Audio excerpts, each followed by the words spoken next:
Welcome to the Properties to Profit podcast. I'm Michael, your host. Excited to share with you my journey from a six-figure job to building a successful real estate business. Each episode will explore various aspects of real estate investing, from wholesaling and flipping to managing rentals. I'll share the lessons and insights I've gained, aiming to help you avoid mistakes and achieve your financial goals. Expect guest experts, valuable tips, and practical advice to guide you on your own real estate journey. Thank you for tuning in. If you find any value in this podcast, please subscribe, share, and follow me on social media. Let's turn properties into profits together. Hey guys, Michael here with Properties to Profits. And today I want to talk about why building company culture is one of the most important things you can do as you build your small business. Why? Because no matter what happens, you're building your culture. You're A, building a culture that you want to be around, or B, even worse, you're building a culture that you want nothing to be a part of. So if you're not intentional with it, you're going to do the alternative, and you're going to build a company that you learn to hate. So I want to take you guys through why building a culture is so important and why we build a culture here at my brand of companies. First, you're going to have an entire team of employees who all have different opinions and things like that. And so if you don't build a culture, you guys are going to start to separate each other, right? And then when that happens, expectations don't get hit anymore. And you don't want to be around people who aren't hitting your expectations. It happens in so many small businesses. You'll stop training them because you don't like to be around your people. You start hating coming to work because of the culture you have created by not being intentional by creating a good culture. So here are a few things I have learned that help me build a culture. First things first, what gets tracked gets measured, and what gets measured gets managed. So if you want something to go in your company, like if you expect results in your company and you want a company that is demanding of results, you have to track those things, right? And then when you track those things, you have to make sure you go back and measure what the results are. And then once you measure the results, you got to go back and manage your expectations, right? You have to go back to your employees and tell you, hey, this is what we're seeing you're doing, or this is the result you're getting after we tracked everything and measured everything. And you're either A, meeting expectations and great, let's keep doing what we're doing, or B, you're not, and you need to have an uncomfortable conversation and reset those expectations, right? Well, the biggest thing is you got to be able to track and measure. And so it's like, what exactly are you tracking and measure? Well, in regards to culture, internally, we ask our employees every 2 weeks how they're feeling, right? How do they feel satisfied in their company, in their job role? Is there something missing? Are they satisfied outside of work as well? Because so many times, a lot of my employees that have left me is not so much that they weren't happy here at work. It's that they allowed something outside of work to build and bring them down. And then eventually that carried over into work, and then they blamed work for not being happy. And I think that's most people, right? I think it's some 75% of people who leave a job, go to the second job, and then they're not happy there in 6 months. Why? Because the issue isn't the job. The issue is you. And it is so hard to fix yourself. So that's why you always want to check in on your employees. Ask them how they think they're doing, what they would do to fix things, because you're getting honest feedback from people who are working within your company. And this is so important in a small business. And I'd argue it's even more important in a growing business as you get more employees on board. And then externally, we always ask customers, what has your experience been like? What would you change about your experience? Even if it's a good experience, what would you change? What was one thing that could still be improved on? And if it was a bad experience, we want to know that why too, right? And something I always share with people, 10 people are always going to be happy with your service. 10 people are always going to be disappointed with your services out of 100. And then it's the middle 80% that you can really affect and really improve on. So that's who you really want to be focusing on, okay?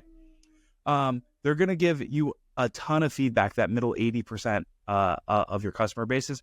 And same with your employees, right? You're always going to have 10% that no matter what you do, they're not going to be happy, and you want to get rid of those people as fast as possible. 10% are going to be happy no matter what. And then you got the 80%, that's where you can make the biggest impact on building a culture here, right? And then another thing we do here at my brand of companies, we have a heart manager on staff. She's also our director of hiring. So it's always her job to be able going out, feeling how people are feeling and seeing what we need to do better, right? Example, I do not like heat.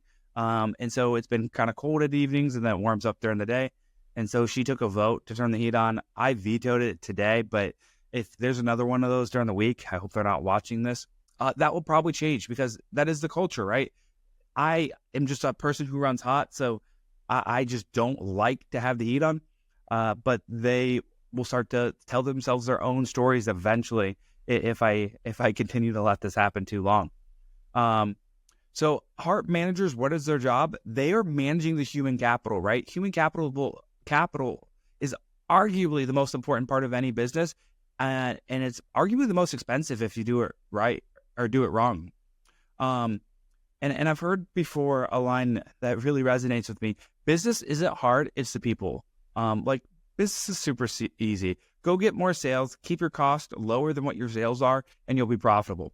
It's all the in-between crap that's really hard. And a lot of that has to do with people. And so building a culture is really going to help that out. And having someone dedicated on your team, building that culture and building out that team, and they're responsible for everyone we put in that seat, each individual seat within our company. And so it's her job to make sure everyone's aligned with our core values and what the job role is when she hires them. And then it's their manager's job to keep them on track. And our heart manager, who is also our hiring director, will always be checking in with employees, making sure something's not missing. And she'll kind of always even go have a sit down with people who in between their manager meetings just to see how they're feeling and make sure a manager is not missing something as well. It's always a good second second pulse check on things to make sure things are going well. Some other things we do here to build culture is we just had a Halloween party. And if you want to check out my Instagram for some posts on that, we all dressed up and we all voted for who had the best costume. So first and second place got a prize.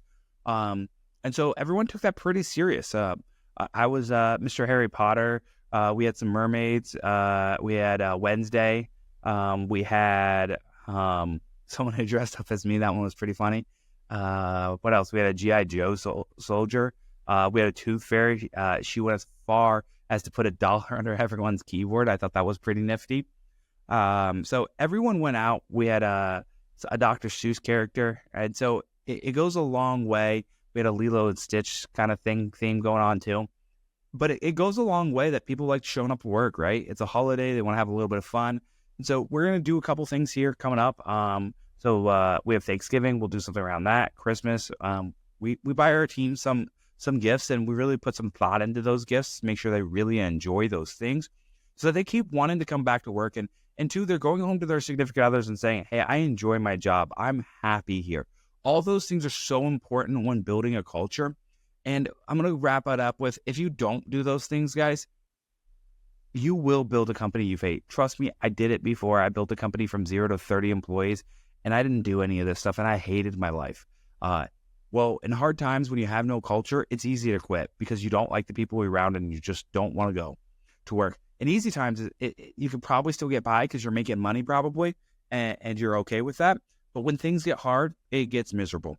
And so I really encourage you to take the time to build a culture. It is expensive. These events cost us several $1,000s. We cook for our team. There's a couple $100, but it's all about making your human capital, all the people that work for you, happy. When the people that work for you are happy, they're going to keep coming back in, referring their friends, and eventually you'll find more hires and it'll help your company grow to the next level. Let me know if you guys found any value in this. And if you're not happy with the culture of the company that you're working for, we'd love to hire you. Shoot me an Instagram message and I'll connect you with Morgan, my hiring director. Looking forward to talking to you guys soon. Thanks. Have a great day. Thank you for listening to the Properties for Profit podcast. I hope you found today's episode valuable. If you enjoy the show, please subscribe and share it with others who might benefit. Follow me on social media for more updates and tips. Until next time, keep turning properties into profits.